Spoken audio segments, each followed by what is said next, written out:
the way that both of these sides play, I can see this being a high-scoring game. I can see it being a lot more open than what many people may suggest. I may be completely talking rubbish and it's going to end up being 0-0 and they're going to cancel each other out and who knows, but that's boring. We don't want that. And we are back. Welcome to the final day of match day 2 in the Euros after a night where, well, I did kind of call it, didn't I? Just not the way I would have liked to. But of course, as with every game that has been a bit rubbish at this Euros, the centre of attention was once again people from England. And that refereeing decision, it's a little bit of a concern, isn't it? It really highlights everything we've been going on about, where the two biggest moments of controversy so far in this tournament have come from Michael Oliver and Anthony Taylor, the two English officials at this tournament. Obviously, we had the Rodri penalty incident, not sending him off last week, and now this. Well, this is just the worst decision of the tournament so far. No matter what Maignan does, he is never getting to that shot. He could dive at absolute full stretch. He probably still wouldn't have collided with the man on the line. He certainly wouldn't have got to the ball. And Xavi Simons has been absolutely robbed of a goal, which, A, would have completely opened up the game, I think, because then France would have actually needed to fully go for it. Not that they weren't anyway, but it would have made it a little bit more interesting. But secondly, it could have given the Dutch a win, which would have actually been probably deserved, in my opinion. I thought the Dutch played really, really well and had been robbed of a moment for a young man that thoroughly deserved it. So, English officials, just do better. Please do better for the sake of this competition, for the sake of our reputation, and for the sake of our Premier League going forward. But anyway, that's enough about what happened in the France-Netherlands game. Obviously, we had two other games yesterday that, again, were fascinating. Some brilliant, brilliant stuff from Austria once again, and a great comeback from Ukraine to start things off. But like I said, we're not here to talk about yesterday. We're here to talk about today. It is the final day of match day 2. And a quick reminder to fantasy football fans, if you've not made your subs, once again, that this is your last chance to substitute your players in that are going to be playing in this afternoon's matches. And of course, as always, if you do enjoy all of my prediction videos, please let me know by dropping a like on this video and subscribing to the channel if you're new around here. And of course, don't forget to keep checking out my Copa America predictions taking place at 4 p.m. every single day as well. Without any further ado, let's get straight into it. The final day of Euro 2024, match day 2. And we start off in Group F with the game between Georgia and Czechia. And tough.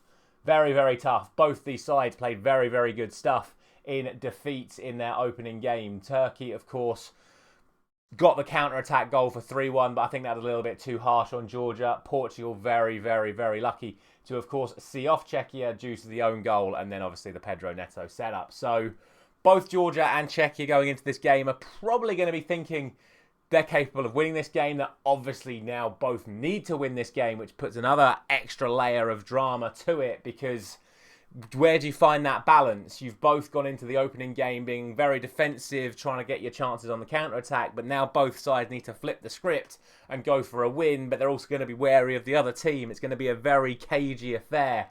And unfortunately, I think that just means that they are going to cancel each other out. I'm not going to go for 0-0. I hate going for 0-0s, although sadly the last two predictions I've made for the Netherlands-France game and for the Chile-Peru game both ended up being 0-0. But I'm going to go for 1-1. Obviously, I'd be very surprised if this is another 3 or 4-1 one way or the other. Again, maybe if we have the exact same scenario again where it's 2-1 and Georgia send the keeper up and there's a counter-attack goal, then maybe. But for me, this is a 1-1 game or a 2-1 game either way. But to be honest, both of these sides, I really, really can't split them. They both have key players in key positions that are very important, but their all-round squad isn't amazing. So it's going to come down to a bit of luck or a refereeing decision or something like that. So for me, I can't split them. I'm going for a 1-1 draw.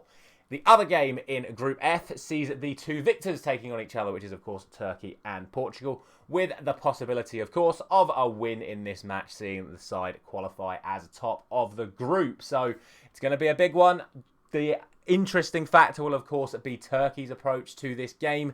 They are susceptible to getting a bit of a hammering at times, are Turkey. We've seen that in a few fixtures they've had over the last year where they have gone for it against good sides and have been hit for a fair few goals. So are they able to be a little bit more defensive against a side like Portugal, especially after what we saw in the Czechia game where they defended very, very well and it was a little bit of luck times 2 that Portugal were able to get that result, albeit them being on top from the get-go.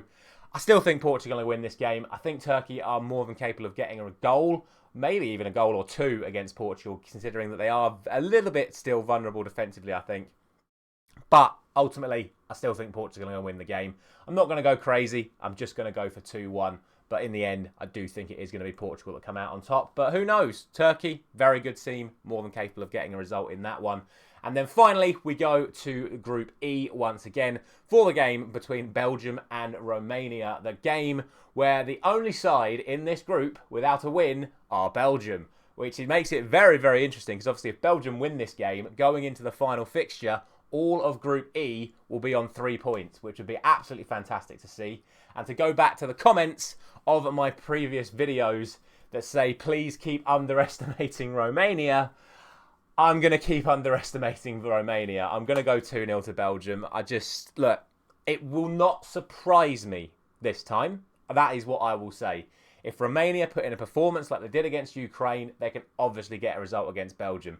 I don't think they'd win 3-0 like they did against Ukraine, but then Ukraine beat Slovakia and Slovakia beat Belgium. But at the same time, I think Belgium were very unlucky not to get at least a draw, if not a win, against Slovakia. And ultimately, on paper, Belgium just are a better side than Romania. On paper, that doesn't mean that they actually are, and it doesn't mean that they're going to get the result. But on paper, Belgium should be beating Romania. So I have to go for a 2-0 win to Belgium, but we'll see. Best of luck to Romania. It would certainly make this competition elevated even more if Romania can get another massive result, especially against the second-ranked side in world football. So we'll see. But I have to go for 2-0 to Belgium. I have to be realistic when I do these predictions, and that is what I think is going to happen. Let me know your thoughts down in the comment section below. A fascinating day, as always, in the final day of Match Day 2. As I've already said, don't forget to check out my Copa America predictions video coming out at 4 PM today for all of the Group B games over in America. Thank you very much for watching. As always, I'll see you soon.